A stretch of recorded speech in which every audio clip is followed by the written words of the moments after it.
O doutor Leandro Teles hoje vai falar sobre as consequências para o nosso cérebro de uma noite mal dormida. E são muitas, não são, doutor? São. Bem-vindo, tudo bem? Tudo ótimo. Tem gente que diz que final de semana foi feito para passear e se divertir, não para dormir. E as consequências depois, para uma segunda-feira como hoje, quais seriam? Seriam várias. Na verdade, o sono ele é vital. Então, ele é importante como comer, como beber água. É incompatível com a vida você ficar sem dormir. Com uma semana, 10 dias, o organismo ele entra num processo de morte mesmo. É um colapso? É um colapso. Então, o colapso não é só cerebral, é um colapso físico, imunológico, hormonal e cerebral. O problema ele pode ser a curto prazo, logo na manhã seguinte, você já está estrupiado. O humor já foi pro saco, tá irritado, mal-humorado, né? Tá chato, ou às vezes tá um pouco eufórico demais, dependendo da pessoa. A capacidade intelectual também fica muito ruim, desatenção, déficit de memória, raciocínio lento, criatividade vai pro espaço. Na parte motora também a gente não tá legal. Reflexo lento, lentidão. Parece que a gente está levemente embriagado depois de uma ou mais noites mal dormidas. Né? Agora imagine uma pessoa que tem uma profissão de risco. Vamos dizer, um motorista, uma pessoa que utilize máquinas, que você precisa de uma concentração e de um pensamento rápido e lógico, muito instantâneo. Fica completamente prejudicado e coloca em risco a sua vida e a vida de outras pessoas. Sem dúvida. Né? Então, um dos maiores causadores de acidentes domésticos, no trabalho e no trânsito é o sono. Depois do bafômetro, devem inventar o sonômetro, sei lá. Porque as pessoas dirigem com sono, é muito comum. Profissionais que dirigem à noite, por exemplo, caminhoneiros, taxistas, podem realmente ter mais problemas. Pessoas que trabalham em turnos. Então, infelizmente, a gente fala pouco sobre isso. Mas 1/3 da população dorme menos que 6 horas por noite. Seja porque a pessoa não dedica tempo ao sono, né? Fica até tarde, acorda muito cedo, seja porque ela quer dormir, mas não consegue, porque tem insônia. Ou então, pelo barulho dessa cidade. Gente, essa cidade anda tão barulhenta, estava comentando esses dias.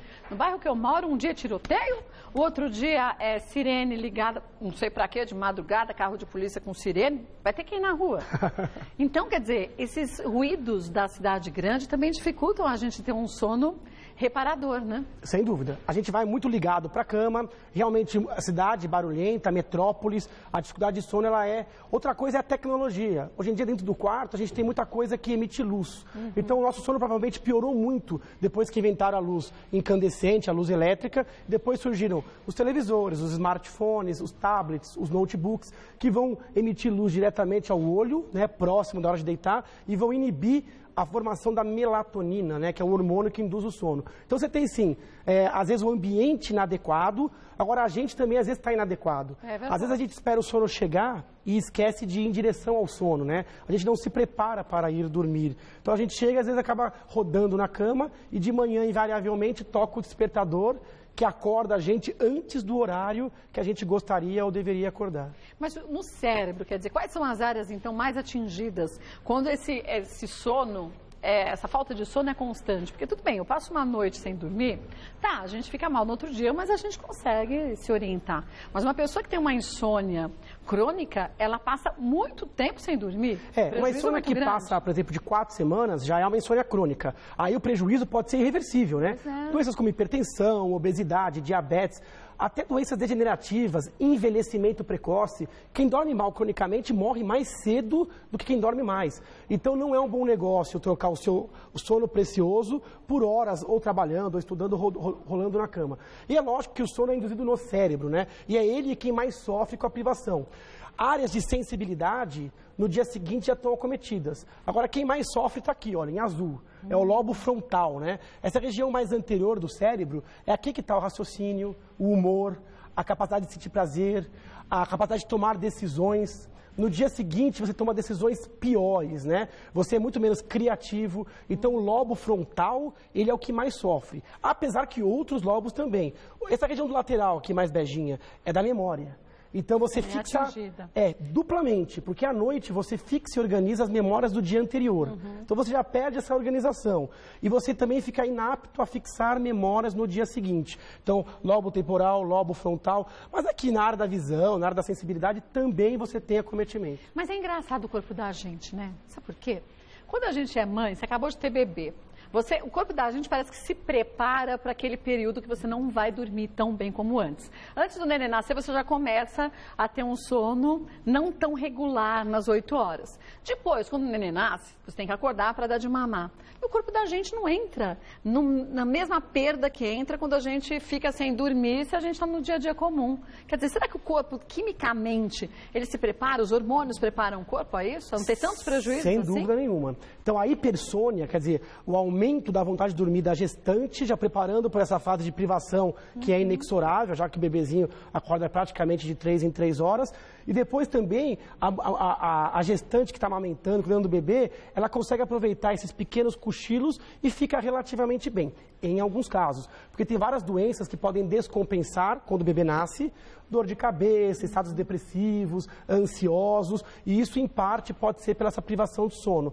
Mas o que você falou é perfeito. Você tem a ocitocina lá em cima, né? Na gravidez você tem progesterona. Então, assim, na verdade, você tem um perfil hormonal como se o corpo estivesse percebendo ou captando. Isso é uma coisa muito interessante. Dependendo da fase da vida, a sua necessidade de sono é diferente.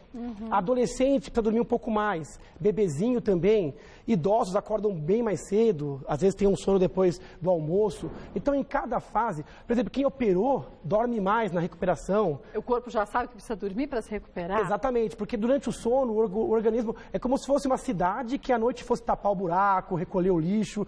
Quando você dorme mal, é como se você acordasse com a cidade com o metrô parado, com a Paulista com protesto, com lixo na rua. Então, você não fez a reparação noturna, o cérebro não colocou a casa em ordem, né? A gente tem uns mitos e verdades, vamos para o primeiro deles, ó. Uma noite mal dormida só gera impacto no organismo depois de alguns meses. Seria bom se fosse verdade, né? Esse não precisa nem falar, né? Mito total. Então, no dia seguinte, você já paga o preço por aqui. E aí, a gente sempre recomenda você repor o sono perdido em até 24 horas. Depois disso, já foi para conta. Pronto, aquela história de, a semana eu trabalho, e aí no fim de semana eu compenso, ou vou trabalhar mais 3 meses nesse ritmo e nas férias eu descanso.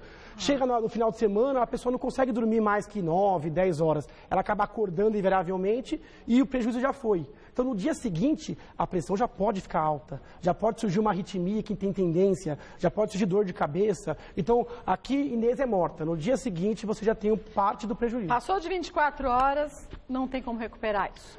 Vamos ver mais uma? A região do cérebro responsável para a crítica e o raciocínio não são afetadas pela privação de sono. Justo o contrário. Então, esse é um mito, né? Só que mais afeta. A crítica e o raciocínio, tanto que às vezes a pessoa dorme mal e na manhã seguinte está meio eufórica, achando que está bem. Olha como a crítica altera. A pessoa se sente bem, acha que é capaz de fazer alguma coisa e aí surge o acidente. Quando você acha que é capaz de fazer algo que você não é. Então, a pessoa pode cair, pode derrubar, pode manusear inadequadamente um carro ou uma máquina. Então, a crítica, ela realmente sofre precocemente com a privação de sono. E o raciocínio também fica mais lento, né? O raciocínio, ele fica óbvio, lento. É como se o cérebro entrasse num piloto automático. Tudo que você fizer durante aquele dia vai ser competindo com uma outra sensação, que é a sonolência. Então, você vai estar tendo que trabalhar brigando com o sono. Você vai ter que entrar numa reunião e o olho querendo fechar. Então, é uma briga do cérebro querendo levar você para a cama e você querendo produzir. Acaba que você tem um rendimento péssimo. Tem várias pesquisas científicas que pessoas que foram fazer uma prova de matemática depois de estudar a noite toda, né? Péssimo, não compensou.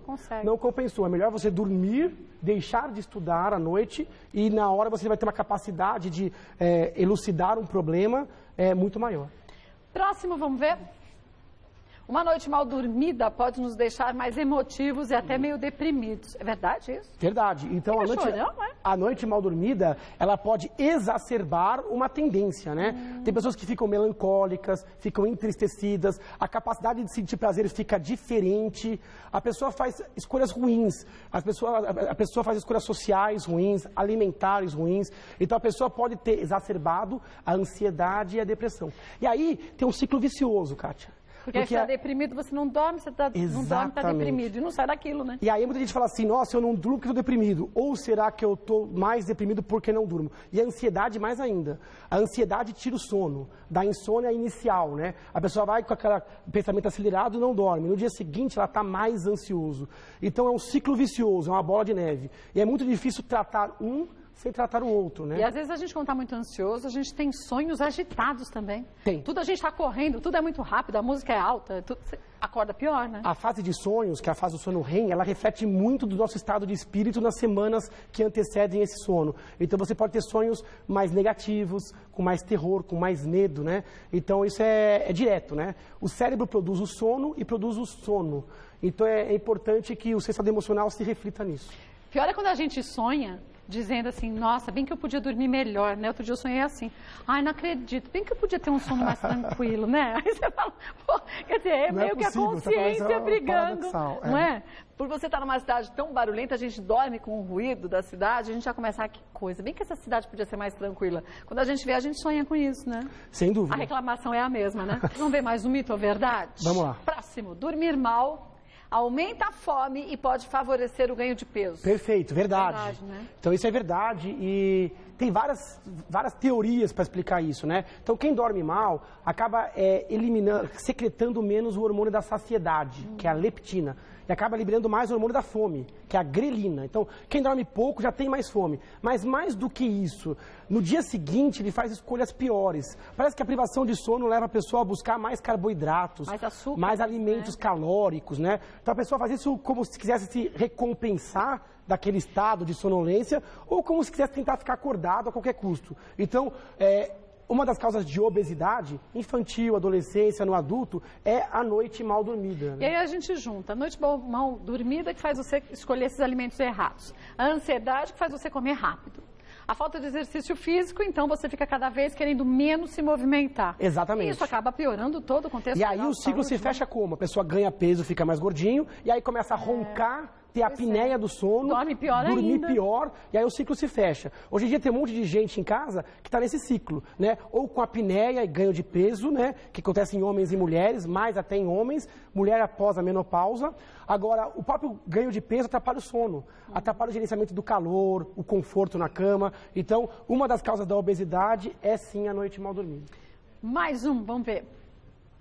Com privação de sono, a pessoa fica mais propensa a ter resfriados, gripes e diarreia. Verdade, absoluta. Por quê? Porque o sistema imunológico ele cai. Então, quando você está numa sequência de noites mal dormidas ou não dormidas, você tem que liberar mais cortisol, mais adrenalina. Isso é imunossupressor.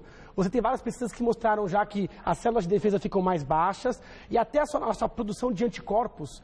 Por exemplo, eu fiquei um tempão sem dormir e eu tomei uma vacina, por exemplo. Eu vou produzir menos anticorpos contra essa vacina do que eu deveria. Então, as células de defesa ficam mais frágeis. Por quê? Porque o sistema imunológico ele é gerenciado em boa parte à noite e depende de um equilíbrio. Se o seu organismo está desequilibrado, o sistema imunológico, uma das coisas mais complexas, ele fica também desequilibrado. Podem surgir doenças autoimunes, podem surgir doenças infecciosas com muito mais frequência, né? E aí, voltamos a dizer, você fica gripado, não se alimenta direito, e isso tudo, quer dizer, cada item desse vai piorando a situação geral de saúde corporal. Exatamente, né? Por isso que eu sempre falo, Kátia, alguém quer ter saúde, qualidade de vida, o item número 1 tem que ser sono, dormir adequadamente. Agora, as pessoas que fazem o inverso, trabalham na madrugada e dormem durante o dia, dizem que esse não é um sono reparador, assim como o da noite. É verdade ou não? É verdade. Na verdade, o trabalho por turnos ele é muito complicado. Hoje em dia tem aquele 12 por 36. Esse é péssimo. A pessoa trabalha à noite, folga de dia, à noite, de dia, depois pega uma outra noite. Então, de dia você tem mais luz, você tem mais barulho, as pessoas estão em outro ritmo, o sono geralmente é mais curto, até pelas demandas sociais. É impossível a pessoa sair do trabalho e ir para uma caverna e ficar dormindo e hibernando lá. Lógico que tem pessoas que sentem mais esse ritmo, tem pessoas que são mais notívagas, que rendem melhor à noite. Agora, esse negócio de trabalhar em turnos, eu não concordo. Eu acho que o ideal é que essas pessoas realmente recebam mais e que fiquem nesse cargo por pouco tempo, alguns meses. Agora, tem pessoas que ficam décadas trabalhando sempre à noite e a saúde pode ir minando-se. E aí, nessa hora, a pessoa pensa, mas o turno da noite dá mais dinheiro, né? Então, compensa mais trabalhar à noite. Mas aí, que adianta você ganhar mais e poder ter sua saúde? Depois não vai ter como gastar o dinheiro, né? Exatamente. Na vida, a gente tem que pesar sempre o custo-benefício. Se for entrar nisso, pelo menos que seja um turno regular e que você fique pouco tempo, de modo a juntar esse dinheiro que você precise e depois partir para um horário mais próximo do horário diurno, que não é o comercial. O horário comercial eu também acho péssimo, Por quê? né? Acordar às 6 da manhã, ou gente que acorda às 5h30 da manhã. Por quê? Porque as pessoas estão longe do trabalho, acordam cedo demais, às vezes antes de nascer o sol, né?